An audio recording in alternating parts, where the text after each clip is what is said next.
a DJI RS3 Pro Gimbal, LiDAR autofocus system, 2 follow focus motors, one for focus and one for zoom, all to hold my Blackmagic Pocket Cinema 6K Pro camera. You might look at this $5,300 worth of kit and say, that's super overkill for a guy who reviews tech on a small YouTube channel. And you'd be right. I screwed up. Hey guys, welcome to Elevated Systems. I'm your host CJ, and let me start this video off by saying I am not a professional filmmaker or videographer. I'm just a guy who makes amateur videos on YouTube, so that's the point of view I'm coming from with my experience with this professional or prosumer camera gear. Let me start by introducing all this gear, and I already mentioned my main camera, the Blackmagic Pocket Cinema 6K Pro camera, which over the past year, I've shot all the A and B roll for all of my videos. I love this camera and the video quality output. It's still unmatched at the sub $2,500 price point, but the camera has some serious limitations. No continuous autofocus, no in-body stabilization. Although the newer gyro stabilization options have helped, I've still been limited to mostly locked off or simple panning tripod shots, which take time to set up in my tiny studio and are honestly getting a little boring. So to speed up my workflow and add some more exciting dynamic footage into my videos, I got all of this. First, we have the DJI Ronin-S3 Pro Combo, a professional grade 3-axis gimbal designed to stabilize cameras and capture smooth footage during dynamic movements. The RS3 Pro can handle camera setups weighing up to 10 pounds and comes with a newly designed Titan stabilization algorithm, which provides better stability and reduces latency. It also has an upgraded motor design, which improves torque and allows for faster reaction times. It has an auto-locking access feature, a 12-hour battery, theoretically, we'll discuss that more, and a nice tripod stand. In addition to those specs, the DJI RS3 Pro also comes with a variety of accessories, including a quick release plate, focus motor, focus wheel, extra handle, and the Raven Eye image transmission system, which allows for image transmission and gimbal control from up to 300 feet away. The gimbal also supports a range of camera control features such as start-stop, recording, ISO, shutter speed, and aperture control. It's a beast of a gimbal and one of the only at this price point that can balance the 6K Pro with the Sigma 18-35 1.8 lens. In addition to the gimbal, I also got the DJI LiDAR autofocus system for the RS3 Pro, which uses LiDAR or light photons to measure the distance to the subject and then transmit that to the focus motor to pull the exact focus. I also got a second focus motor to wirelessly adjust my focal length, which should work with the gimbal dial wheel while the autofocus is engaged. But I also got a DJI Ronin focus wheel to use to adjust the zoom while I'm in manual focus mode. Finally, because I'm using the LiDAR and not the Raven Eye, I used one of my custom 3D printed boots for a Samsung T7 SSD that I attached in the Raven Eye's mounting location.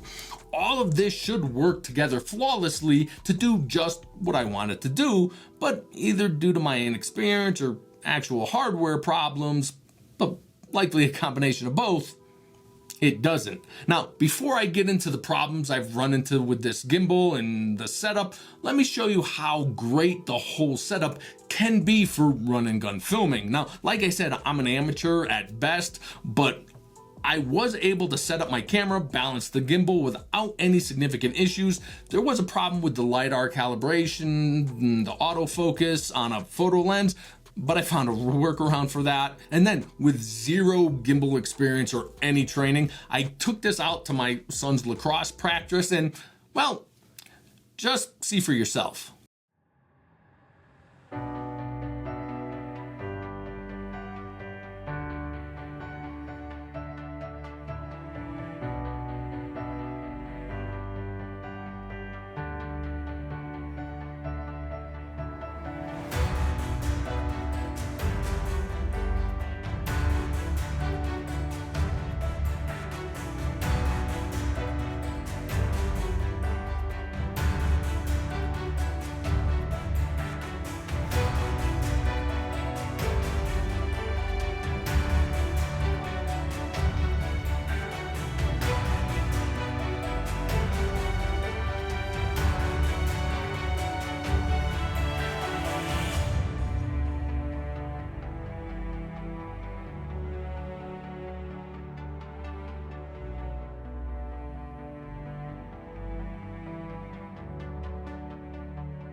There's a saying that the camera and equipment won't make you a better videographer.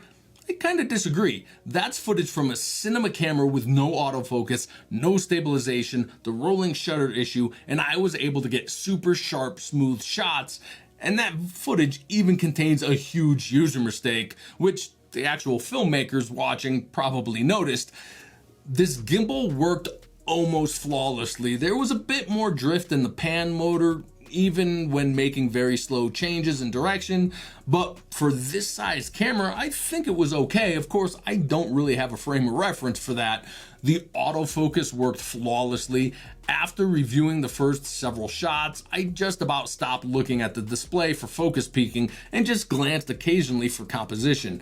There were a few times when my son got past the max range of the LiDAR, but I have the M button map to turn on and off the autofocus, so I could quickly change to manual and use the dial to pull focus, which worked great.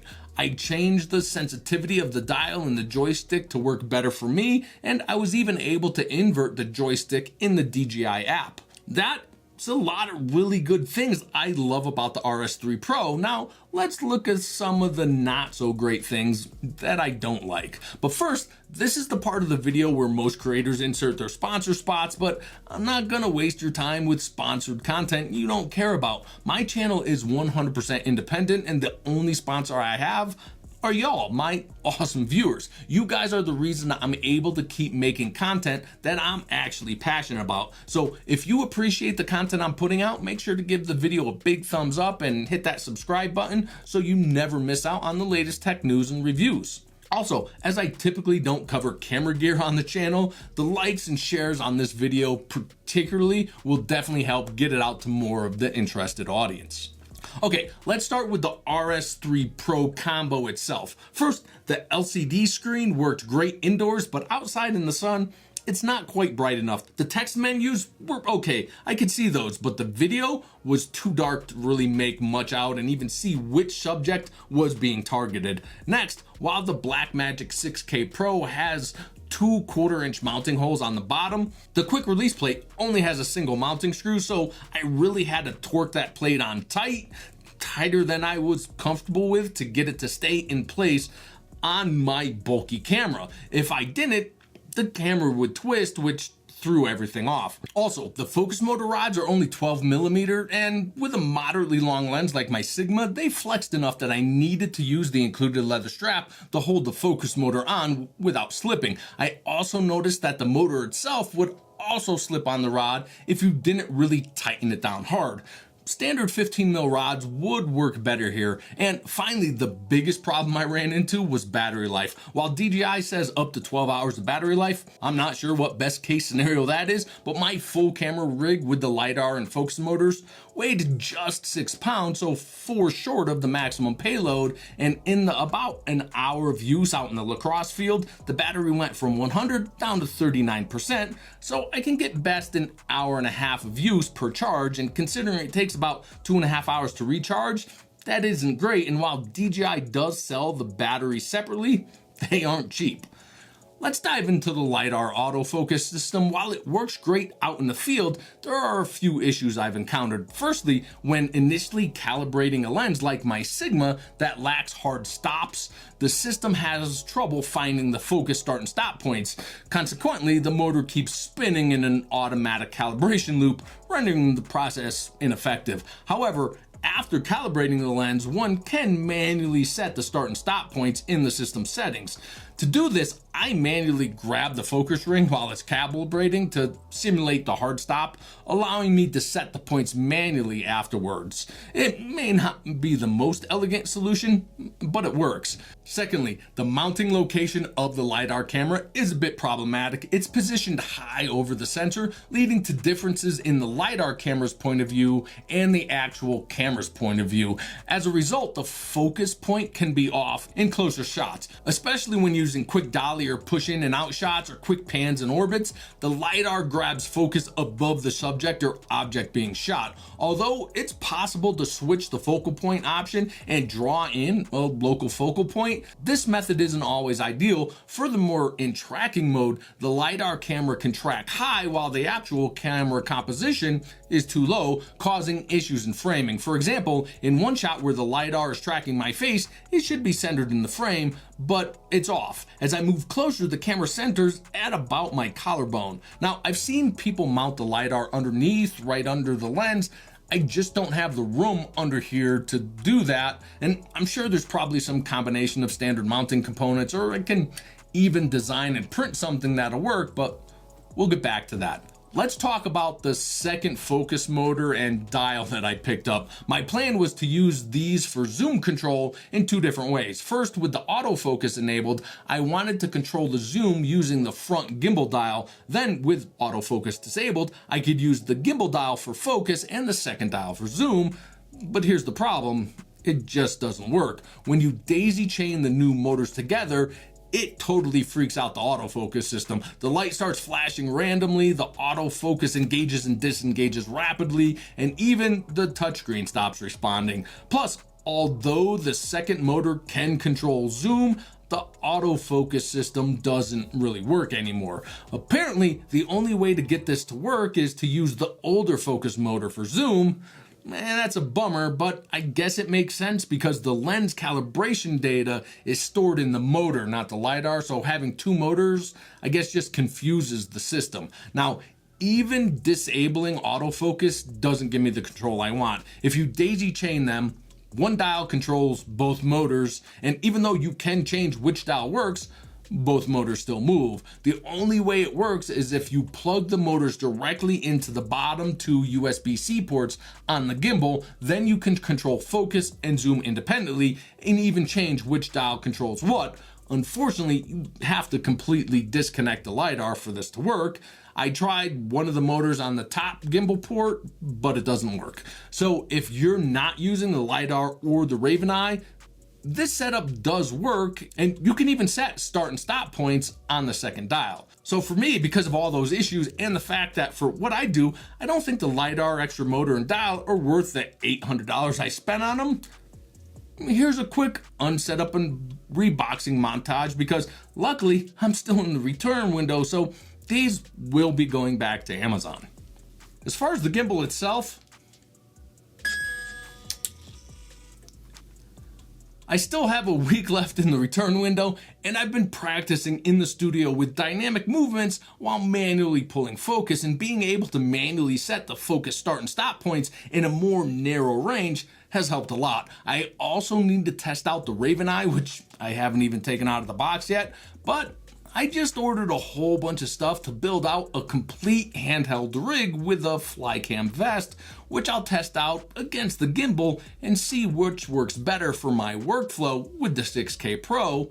With the implementation of the gyroscopic stabilization in the Pocket Cinema, the gimbal might not be as important, but we'll see. And if y'all want to follow up when that happens, let me know in the comments. And again, like, subscribe, share, and I'll see you in the next one.